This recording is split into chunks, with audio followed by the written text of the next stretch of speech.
This is so impromptu, but we're going to try it. So, yes, we're talking to Cece, like avid biker. How you doing? How you doing? Introduce yourself. I'm Cece, former Peacemaker, motorcycle club president, and Piper, she's one of my colleagues that rode a lot of places with.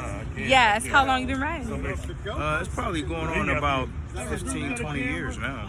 I started real late. Late? Yeah. You think? Yeah. And it's been 20 years? Well, I'm just saying. I mean, a lot of the people like them guys, they've been riding since they was teenagers. Oh, so tell us a little bit about why you started so late, or what got you into it. Like, well, it's like when people back in my day, they was riding the mini bikes and stuff. And my mom was like, "You better not get one. I don't care if somebody buy you one, you better not have one." So I never even had a mini bike until I was grown and I bought my first motorcycle. And it was a Suzuki 750, GS 750. And about 6 months later, I ended up tricking it out, putting 4-in-1 exhaust on it, taking the fairing off, and then I took my first solo trip on it to Denver, Colorado. Oh, after a couple months? Well, about a year, because I joined the Peacemakers before I even had a motorcycle. So those guys taught me everything I know. So how'd you do that? Well, the rule that they had is that you could join the club, but you had to get a motorcycle within 6 months of being in the club. That makes sense. And those guys were like Pops and Wow Man. Those guys were instrumental in me getting what it was, the kind of bike that I could travel with. Because I mean, we were one of the travelingest clubs. I mean, to this day, I would say. Pennsylvania, right? Pittsburgh. Right. And pretty organized. So. Oh, that's good. That's good. So we had like breakout dates. We had mandatory trips, fundraisers, just things that made you a little bit more valuable to the club than just, a body. Because we know a lot of clubs that just throw colors on people just, to get money or trophies. Yeah. But we made 4 mandatory trips per season. Okay. And every 2 years, the club would pay for one of our trips. Oh, that's gas, good. That's good. Accommodation, dinner, breakfast. Yeah, because what's dues for, right? Right, exactly. Motorcycling, yeah. Exactly. Yeah. So, I mean, that was my first solo trip to Denver, Colorado and back. And I've been riding ever since. Pretty much riding ever since. So we were just talking a little while ago about fear, like the fear of riding. Like what does that, how does that grip you, or how does that hold you? What does it do for you today? Well, when you first start out, a lot of people, especially the younger people that, are getting into the sport, they don't really respect the machine. It's like a new toy type of thing, And it's like mostly all of us feel that way at one time until we get that close call that brings us back to reality. So when people ask me, they're like, when you go and try cross country, like I've been, on the road across the desert and everything, I'm like, yeah, you're afraid, but that's what keeps you alive. So, I mean, I've never been out west before.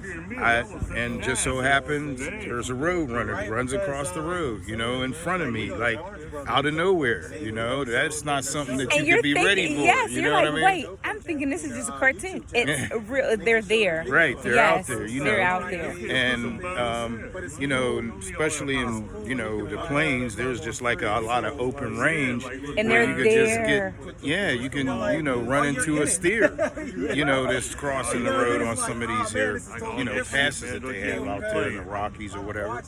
So, I mean, I'm just saying a healthy fear or a healthy anxiety is what keeps you alive, I think.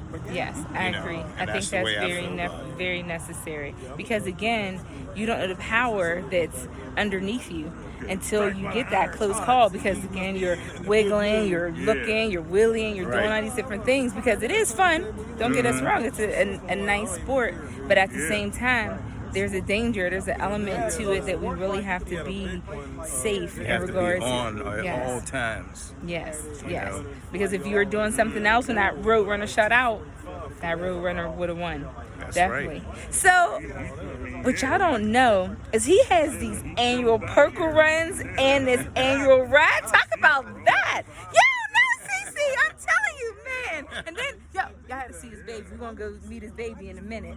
But tell us about that.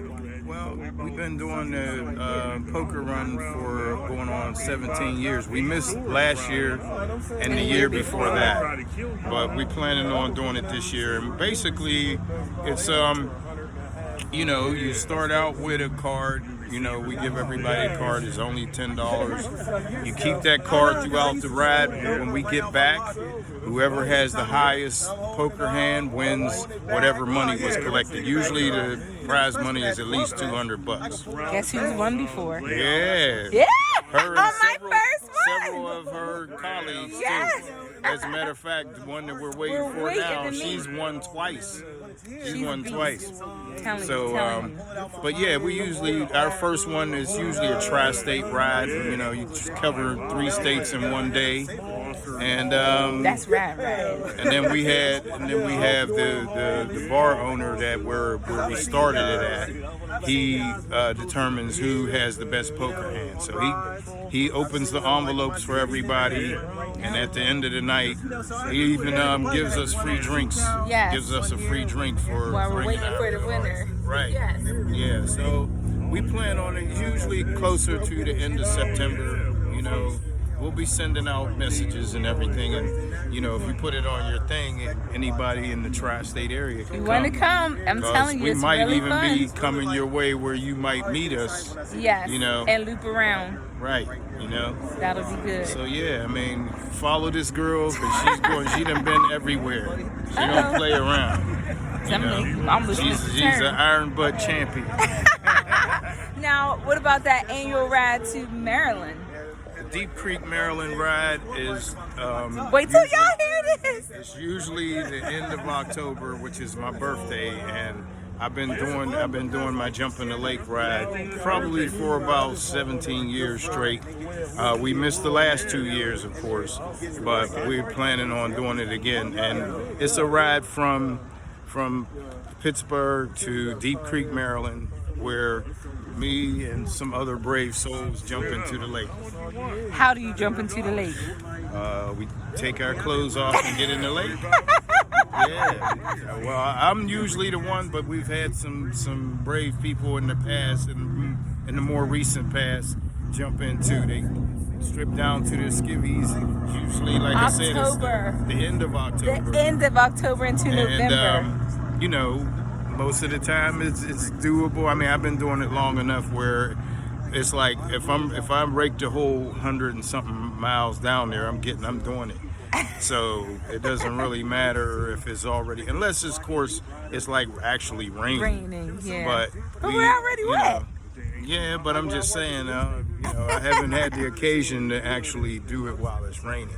Now, I have gone there in times when we left out in the morning and there was still snow over on the side of the grass. But by the time we usually got there about 1 o'clock, and so, you know, it was doable. It's better. You know? Y'all have to ride with this guy. I'm trying to tell you. Let's meet his baby. Tell us about it. Let's see. This is the Concourse 14. This is the original. This is this twin brother over here. That's the ABS model. You see? Right. They're actually the same exact bike, except for he has ABS. ABS brakes. You said this is the original? Yeah, this is the original newer model. They've been making Concourses since 1986, but they changed them in 2008. Okay. So these both were 2008 models, and they're still making them now. I mean, they're making them, you know, I think all the way up until 2016 or 18. And it suits your riding style. Why? Well, they do everything. I mean, it's a Ninja-based engine. You know, it's a Ninja engine in there. 4-in-1 exhaust. We got 2 brothers on there. Exhaust. And power windshield. And a high end is just as high as the Ninja, just about. Yes. And so your power windshield raises up and down, like it comes up and. Gives you wind protection. Get these down and it's crazy because I never knew how much Harley cost. It's like, what? Hold on, you spent how much? So it Yes. keeps a little bit of wind off of you. Now, it also comes with a bigger one, actually a taller one that I have, but I like this one because it gives you just the right amount of Coverage. yeah. Because That's the other good. one, it's a little taller, so when you're riding behind it, you get a little bit of buffeting in your helmet. And you don't like And that. you can't lower it any further. With this one, you can lower it enough where you get a lot of the air right here. Yeah. But when you put it up, it comes up to about right here, and it And it usually goes up over your the head, top. especially for rain purposes. Yes. So I noticed too, the lights Yeah, at the bottom. Those are my running lights that I use for backcountry road nights. You see that? And so that projects. Oh, that's in the daytime. Yes. Nice. And so, do you do a lot of night riding? Not, not as much as I used to, but nowadays if you're traveling, sometimes you're gonna be riding at night.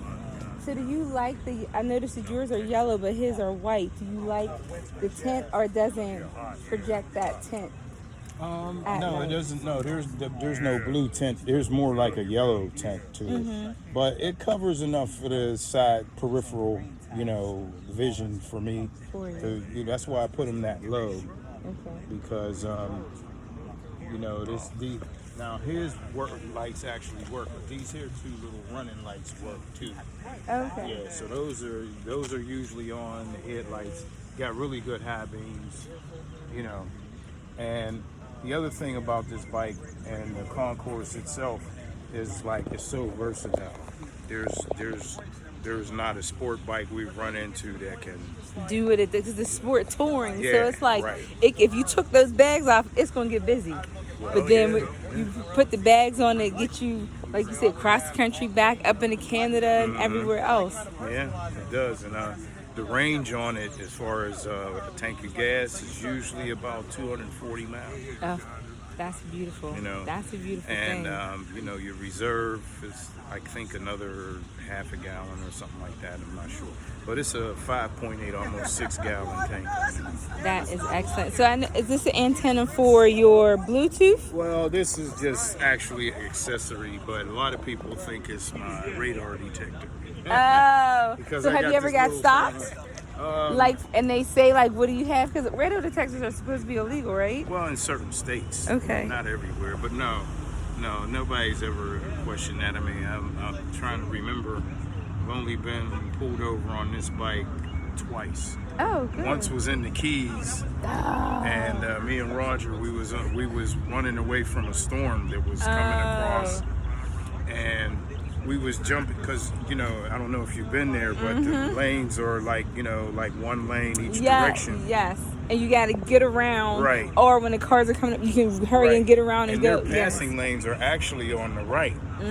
But we was on it, and so we was jumping in around cars because the lightning and going across the ocean. We was just like, look, we don't You got want to to get the get hell caught out of here. Yes. The very last car, I mean, like I said, we was jumping in and out.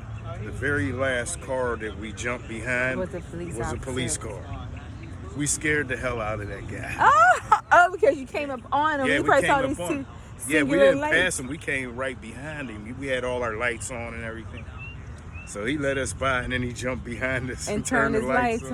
on. Yeah, but He had to let you go because he saw the well, storm. he didn't actually. He pulled us over, and his partner. There was another guy, another trooper that pulled up.